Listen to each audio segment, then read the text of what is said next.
The Wizard of Oz, Chapter 10, The Guardian of the Gates.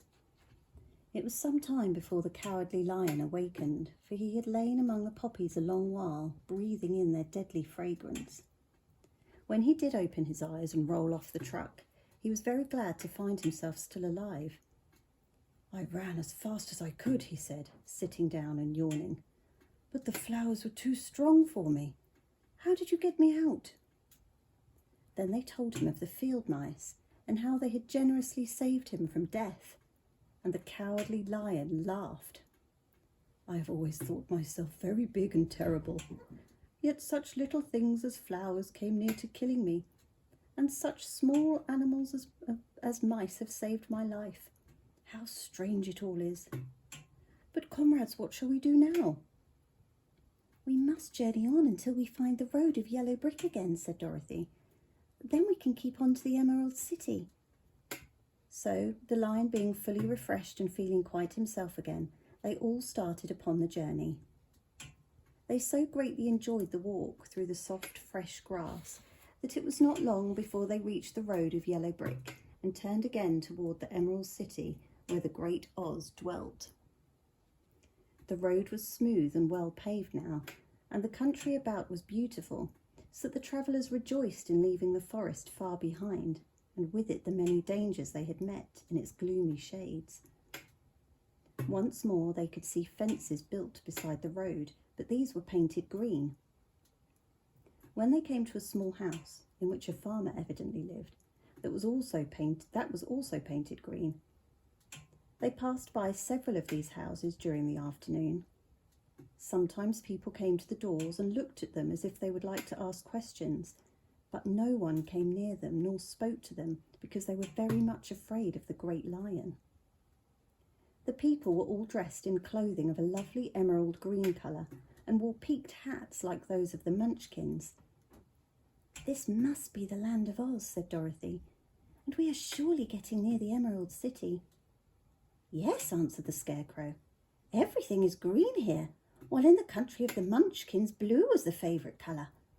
But the people do not seem to be as friendly as the Munchkins, and I'm afraid we shall be unable to find a place to pass the night." "I should like something to eat besides fruit," said the girl, "and I'm sure Toto is nearly starved. Let us stop at the next house and talk to the people." So, when they came to a good-sized farmhouse, Dorothy walked boldly up to the door and knocked. A woman opened it just far enough to look out and said, "What do you want, child? And why is that great lion with you?" "We wish to pass the night with you, if you will allow us," answered Dorothy. "The lion is my friend and comrade and would not hurt you for the world." "Is he tame?" asked the woman, opening the door a little wider. "Oh yes," said the girl, "and he is a great coward too. He will be more afraid of you than you are of him." "Well," said the woman, after thinking it over and taking another peep at the lion, "if that is the case, you may come in, and I'll give you some supper and a place to sleep."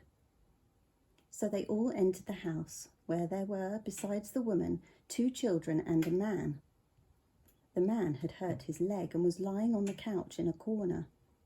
They seemed greatly surprised to see so strange a company. While the woman was busy laying the table, the man asked, "Where are you all going?" "To the Emerald City," said Dorothy, "to see the great Oz." "Oh, indeed," exclaimed the man. "Are you sure that Oz will see you?" "Why not?" she replied. "Why, it is said that he never lets anyone come into his presence.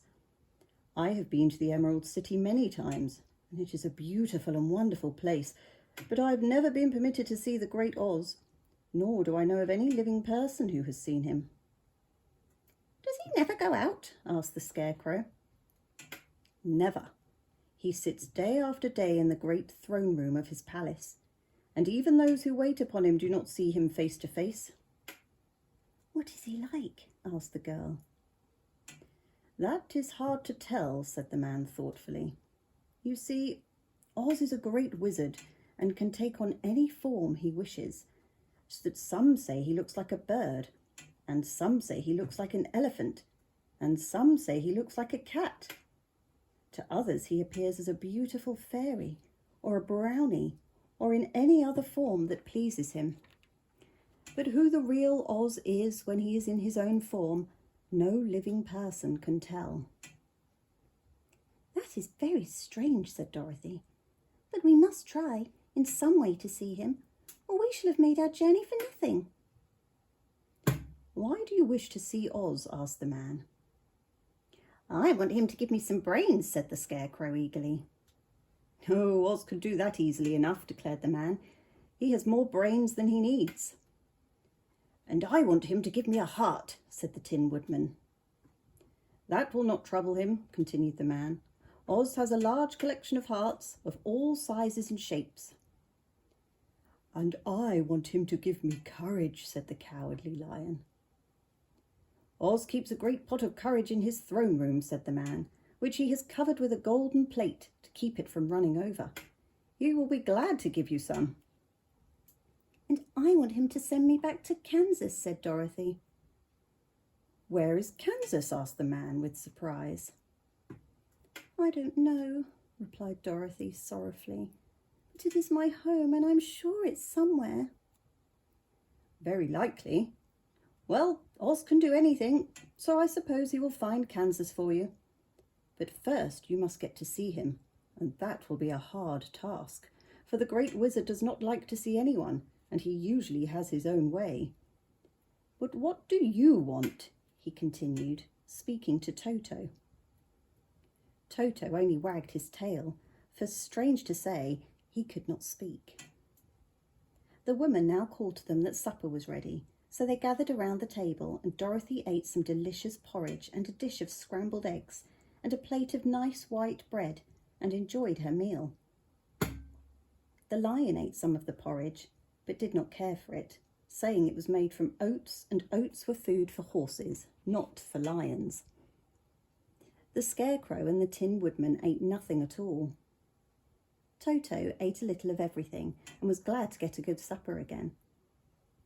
The woman now gave Dorothy a bed to sleep in, and Toto lay down beside her, while the lion guarded the door of her room so she might not be disturbed. The Scarecrow and the Tin Woodman stood up in a corner and kept quiet all night, although of course they could not sleep. The next morning, as soon as the sun was up, they started on their way, and soon saw a beautiful green glow in the sky just before them. "That must be the Emerald City," said Dorothy. As they walked on, the green glow became brighter and brighter, and it seemed that at last they were nearing the end of their travels. Yet it was afternoon before they came to the great wall that surrounded the city. It was high and thick and of a bright green colour.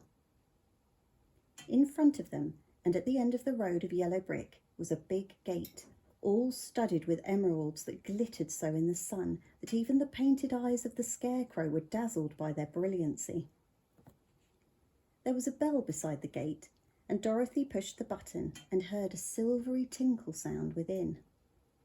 Then the big gate swung slowly open, and they all passed through and found themselves in a high arched room, the walls of which glistened with countless emeralds. Before them stood a little man about the same size as the Munchkins. He was clothed all in green from his head to his feet, and even his skin was of a greenish tint. At his side was a large green box. When he saw Dorothy and her companions, the man asked, "What do you wish in the Emerald City?" "We came here to see the Great Oz," said Dorothy. The man was so surprised at this answer that he sat down to think it over. "It has been many years since anyone asked me to see Oz," he said, shaking his head in perplexity. "He is powerful and terrible, and if you come on an idle or foolish errand to bother the wise reflections of the Great Wizard, he might be angry and destroy you all in an instant." "But it is not a foolish errand, nor an idle one," replied the Scarecrow.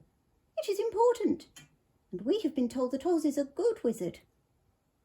"So he is," said the Green Man, "and he rules the Emerald City wisely and well, but to those who are not honest, or who approach him from curiosity, He is most terrible, and few have ever dared ask to see his face.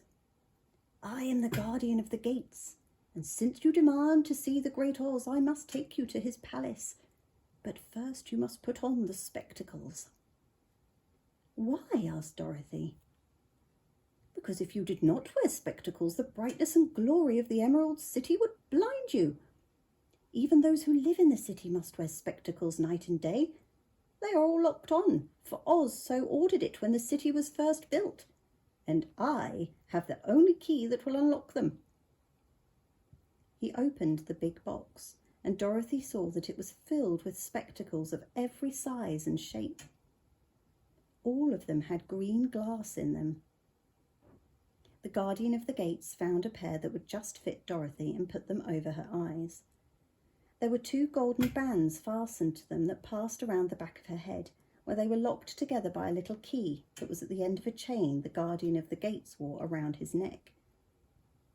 When they were on, Dorothy could not take them off had she wished, but of course she did not wish to be blinded by the glare of the Emerald City, so she said nothing. Then the Green Man fitted spectacles for the Scarecrow and the Tin Woodman and the Lion, and even on little Toto, and all were locked fast with the key. Then the guardian of the gates put on his own glasses and told them he was ready to show them to the palace. Taking a big golden key from a peg on the wall, he opened another gate, and they all followed him through the portal into the streets of the Emerald City.